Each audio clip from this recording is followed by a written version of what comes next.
बहू। जी मम्मी जी। क्या हुआ बेटा? मैं जब भी तुझे आवाज लगाती हूँ तो डर सा जाती है। अरे बेटा, ये तेरा अपना घर है और तुझे डरने की कोई जरूरत नहीं है। वो मम्मी जी, मुझे ऐसा लगता है कि मुझसे कोई गलती तो नहीं हो गई। बेटा, अगर गलती हो भी जाएगी तो क्या हुआ? अरे गलतियां तो इंसान से ही होती हैं। और अगर गलती हो भी जाएगी तो हम दोनों मिलकर उसे ठीक कर लेंगे। इसमें डरने की क्या बात है? और ये तेरा अपना घर है और यहाँ तुझे डरने की कोई जरूरत नहीं है। खैर ये सब छोड़, तूने खाना खाया? नहीं मम्मी जी, अभी तो नहीं खाया, अभी बहुत सारा काम पड़ा था।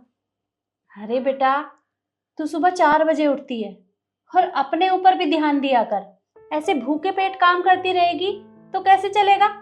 ये काम छोड़ और ये ले, पहले खाना खा ले। मम्मी जी, ये आप क्यों ले आई मेरे लिए? मैं खुद ले लूंगी। बेटा, जब मैं सबको खाना देती हूँ तो भला तुझे क्यों नहीं दूंगी? तू ये ले और खाना खा ले, काम बाद में होता रहेगा।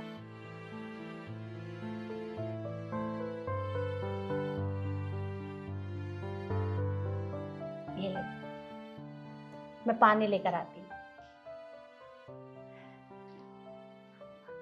अच्छा, अरे ये तो नीचे क्यों बैठ गई? अरे सोफे पे बैठ के खाना खा बेटा।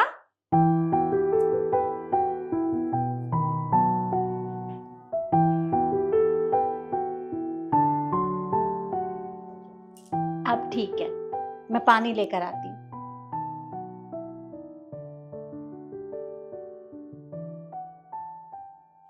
मम्मी, ये क्या कर रहे हो आप? हाँ, भाभी की इतनी मदद क्यों कर रहे हो?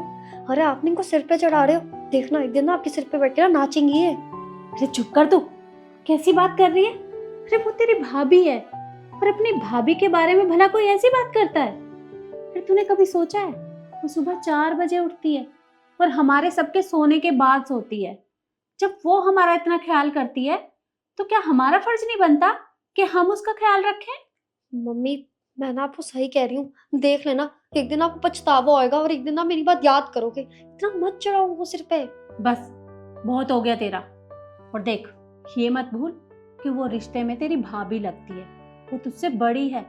और आज के बाद इस तरह से बात मत करना उसके बारे में। और अगर तूने ऐसा किया ना तो मुझसे बुरा कोई नहीं होगा, समझी? ठीक है, मत मानो मेरी।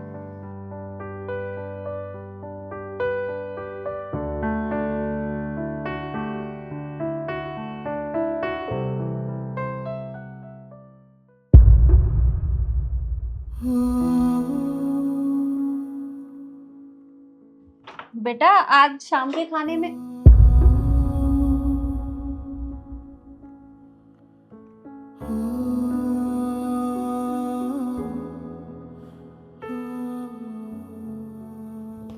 क्या हुआ बेटा? तू इस तरह से रो क्यों रही है? वो मुझे मेरी माँ की याद आ रही थी।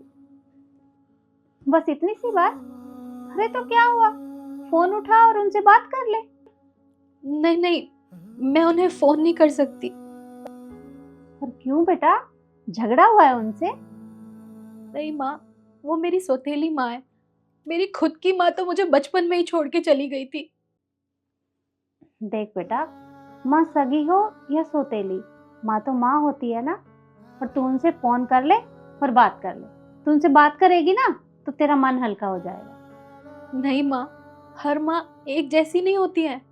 आपको पता है, उन्होंने मेरी जिंदगी नरक करके रख दी। पता है, मुझसे घर का सारा काम कराती थी और अगर मैं कुछ काम के लिए मना कर दूं ना तो वो मुझे बहुत मारती थी। और तो और, उनकी वजह से मैं अपनी पढ़ाई भी नहीं कर पाई। मेरी पढ़ाई उन्होंने बीच में ही छुड़वा दी थी। देख बेटा, जो बीत गया सो बीत गया। अब उसे याद करने से क्या फायदा? और तू उसे याद करेगी तो तुझे बहुत दुख होगा। देख, ये तेरा अपना घर है और इस घर में तुझे इस तरह से रोने की कोई जरूरत नहीं है। यहाँ तेरे साथ ऐसा कुछ भी नहीं होगा। बेटा, मैं तेरी माँ की तरह हूँ, तो तू मुझे अपनी माँ मान सकती है। आप सही कह रहे हो, कि जो हुआ वो मुझे भूल जाना चाहिए। आपको पता है, आपने ना एक माँ होने का एहसास दिलाया है मुझे। आप ना मुझसे सास नहीं, माँ की तरह प्यार करते हो। तो मैं तेरी माँ ही तो हूँ। और हाँ, जब भी तुझे अपनी माँ की कमी महसूस हो तो तू मुझसे बात कर लिया कर। बेटा, मैं तुझसे वादा करती हूँ कि इस घर में तुझे कभी भी तेरी माँ की कमी महसूस नहीं होने दूंगी।